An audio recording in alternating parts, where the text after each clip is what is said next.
Once an actual island, the most western of the barrier islands off Long Island, Coney Island's beaches were always a popular destination for New Yorkers escaping the heat of a pre-air-conditioned city. Then, between 1887 and 1904, a series of amusement parks were constructed on the island for the visiting crowds.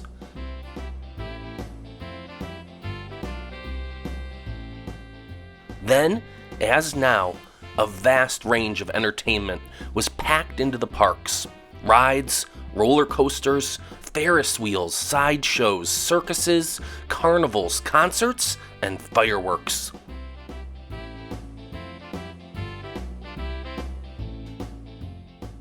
There were also some displays that would seem bizarre today, such as premature babies displayed in incubators. Then a new technology. For a dime, people could file past the rows of incubators in a reconstruction of a hospital ward, a pane of glass separating them from the babies. Above all, the emphasis was on spectacle. In the elaborately constructed buildings, people could be taken on a multitude of simulated trips and witness elaborate theatrics. Luna Park took people to the moon in the spaceship Luna and to the North Pole in a submarine.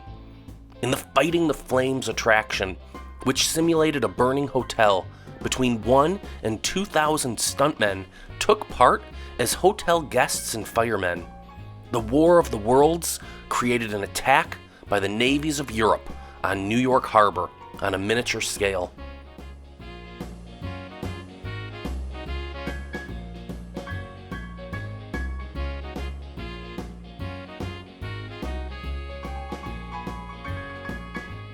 Coney Island's architecture was fantastical, with domes, towers, spires, and castles, all illuminated at night by millions of electric lights.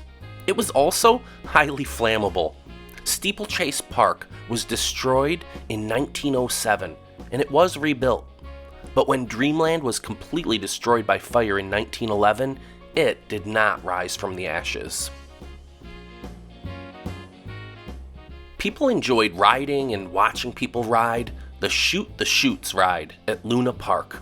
The fast boat ride down a steep track was the brainstorm of Paul Boynton, who debuted the water ride at his park in Illinois in 1894, before building one in Coney Island in 1895. The ride was originally built as part of Sea Lion Park, and when the park was transformed into Luna Park in 1903, they decided to keep the ride.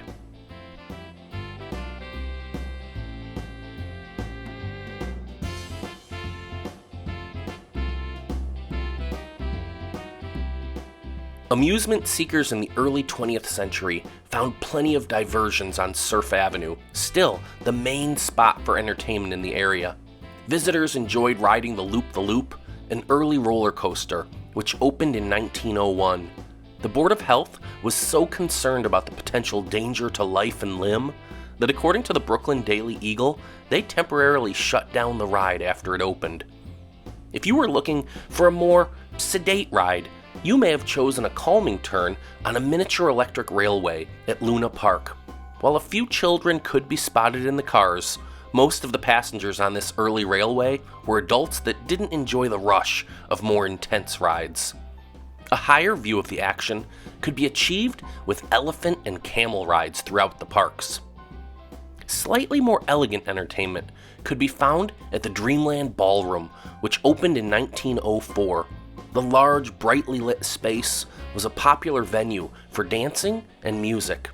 It was situated on a pier that gave it glorious vistas of the sea, according to a review that ran in the Brooklyn Daily Eagle.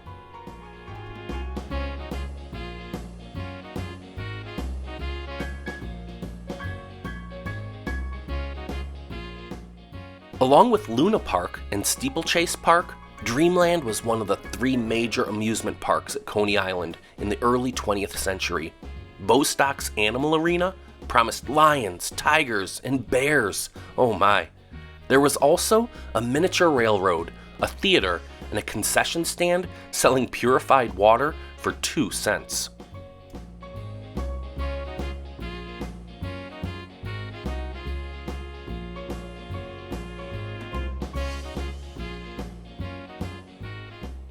Coney Island personified Brooklyn's remarkable diversity. The borough's madness and profound acceptance of the elsewhere unwelcome was put up for display at the Coney Island Circus Sideshow, on the boardwalk, the piers, the beach, and throughout the park's animated booths and rides.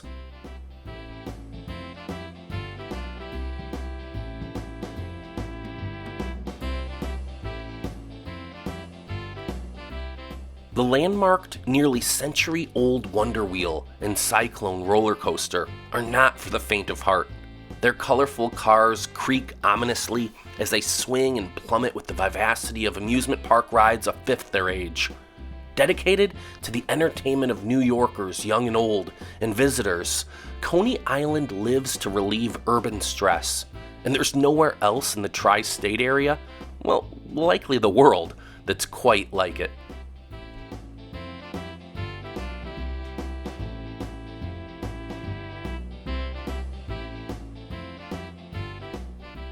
Formerly a barrier island, Coney and other South Brooklyn neighborhoods were once only accessible at low tide due to their being divided from the mainland by Coney Island Creek. Over the course of the area's transformation into a summer resort, though, landowners and the city began filling in the waterway's middle until the island was one with the mainland.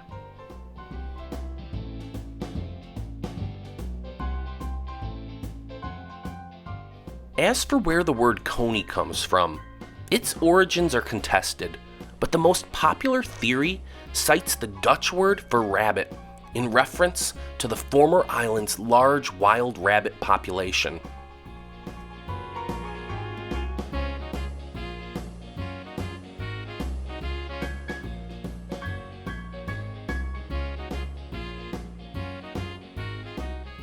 While the types of amusement may have changed over the decades, the need for entertainment and a bit of flash and wonder haven't changed much when you're visiting Coney Island.